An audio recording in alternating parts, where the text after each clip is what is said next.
अस्सलाम वालेकुम नाज़रीन उम्मीद है तमाम सब ठीक हूंदा, पंहिंजी ज़िंदगी में ख़ुशि हूंदा। नाज़रीन अहम तरीन ख़बर सां तव्हांखे आगाह थो कयां, पर उन खां पहिरीं मुंहिंजो चैनल सब्सक्राइब कयो, बेल आइकन ते क्लिक कयो ताकि अचण वारी हर वीडियो तव्हां तक पहुची सघे।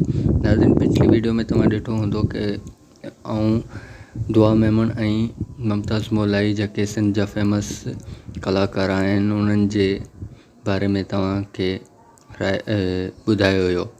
त हिन वीडियो में बि असां जे बारे में ॿुधाईंदासीं त मुमताज़ मौलाई ऐं दुआ मेमन पर्सनली इहो एक्सेप्ट कयो आहे त वाकई उन्हनि जो रिलेशनशिप आहे।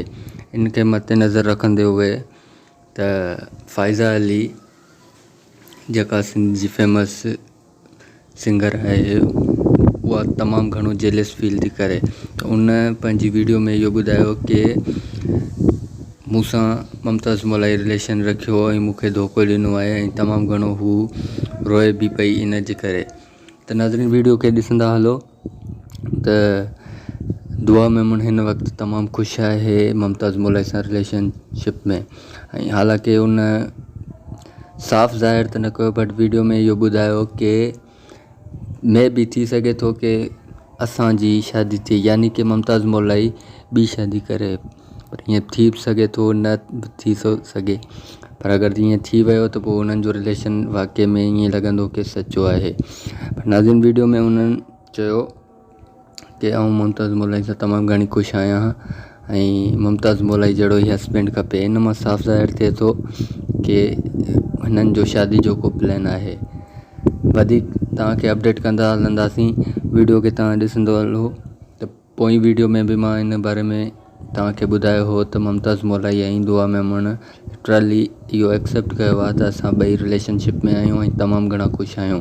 निगत नाज़ ऐं फ़ाइज़ा अली खे इहा ख़बर मिलंदे ई तमामु घणो झटको मिलियो, छोकी तव्हां ॿुधो हूंदो कि मुमताज़ मौलाई जी पुराणी आशिक़ निगत नाज़ हुई।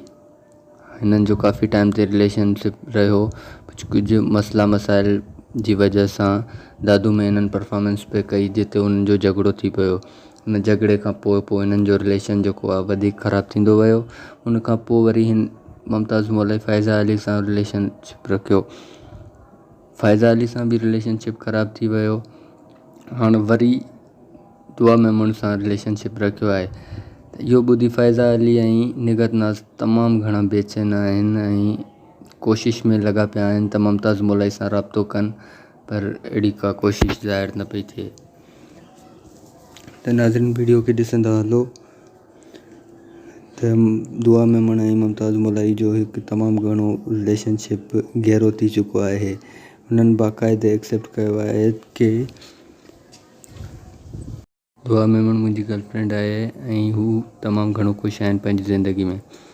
नाज़रीन मुमताज़ मौलाई ऐं दुआ मेमन तमामु घणो ख़ुशि आहिनि पंहिंजी ज़िंदगी में। हुननि जो इहो चवणु हुयो त जेके असांजा दोस्त जेके असां सां ठा मिलंदा आहिनि उहे तमामु घणो जेलस फील था कनि। हिन जो साफ़ मतिलबु इहो थो थिए त निगत नाज़ ऐं फ़ाइज़ा अली जे नाले हू चवण वारो हो। फ़ाइज़ा अली सां बि हिननि जो काफ़ी टाइम रिलेशनशिप रहियो, बट हाणे दुआ मेमन जे अचण सां उहो रिलेशन बि ख़राबु थी वियो।